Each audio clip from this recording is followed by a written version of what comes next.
മൂവാണ്ടൻ തെങ്ങിൻ തൈകൾ വാങ്ങി എൻ്റെ വീട്ടുമുറ്റത്ത് ഞാൻ നടുവാൻ ഒരു ഉദ്യമം ആരംഭിച്ചു.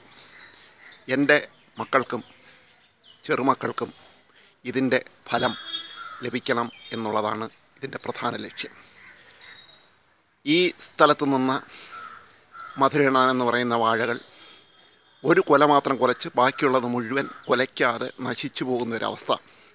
അത് വെട്ടിമാറ്റി ഞാനിതാ അവിടെ തെങ്ങിൻ തൈ നടുവാൻ പോവുകയാണ്. എന്നാൽ ഇന്ന് രാവിലെ പത്രത്തിലെ ഒരു വാർത്ത എന്നെ കൂടുതൽ ജാഗരൂകനാക്കി. ഡോക്ടർ തോമസ് വർഗീസ് തന്ന role of secondary nutrients and trace elements എന്ന കൊച്ചു പുസ്തകം എൻ്റെ കണ്ണ് തുറപ്പിച്ചു എന്ന് പറയുന്നതാവും വാസ്തവം.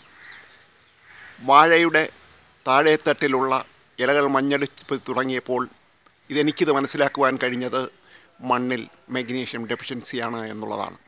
ഒരു സസ്യത്തിൻ്റെ ഇലയുടെ പച്ച നിറത്തിൽ വെച്ച് ആഹാരം പാകം ചെയ്ത ശേഷം മഗ്നീഷ്യമാണ് ഫോസ്ഫറസിനെ വഹിച്ചുകൊണ്ട് വേരിലെത്തുന്നതും വേരുകൾ വളരാൻ സഹായിക്കുന്നതും തിരികെ താഴേത്തട്ടിലുള്ള ഇലകളിലെത്തി മഞ്ഞളിപ്പ് കാണിക്കുന്നു എങ്കിൽ അവിടെ മഗ്നീഷ്യം പൂർണ്ണമായി എത്തിച്ചേരുന്നില്ല എന്നുള്ളതാണ് വാസ്തവം.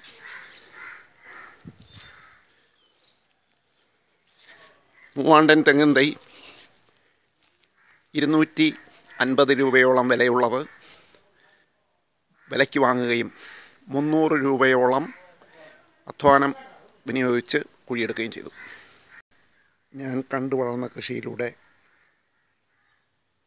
തെങ്ങിനൊപ്പം ഒരു കൂവയുടെ തൈയും കൂടെ നട്ടു വളർത്തുന്നു. കാരണം ഒന്ന് മറ്റൊന്നിന് ആഹാരമാകുന്നത് പോലെ തന്നെ ഇവിടെ കൂവ വളരുകയും അതിന് തൈകൾ പൊടിക്കുകയും അത് മണ്ണിൽ ലയിച്ച് ജൈവവളമായി മാറുകയും ചെയ്യും. ദീർഘകാല വിളയായ തെങ്ങിന് ഹ്രസ്വകാല വിളയായ കൂവയുടെ ഇല വളമായി മാറുക മാത്രമല്ല അതിൻ്റെ ഇലയിൽ നിന്നുണ്ടാകുന്ന ഓക്സിജൻ തെങ്ങിന് ശ്വസിക്കുവാൻ പ്രയോജനപ്പെടുകയും ചെയ്യും.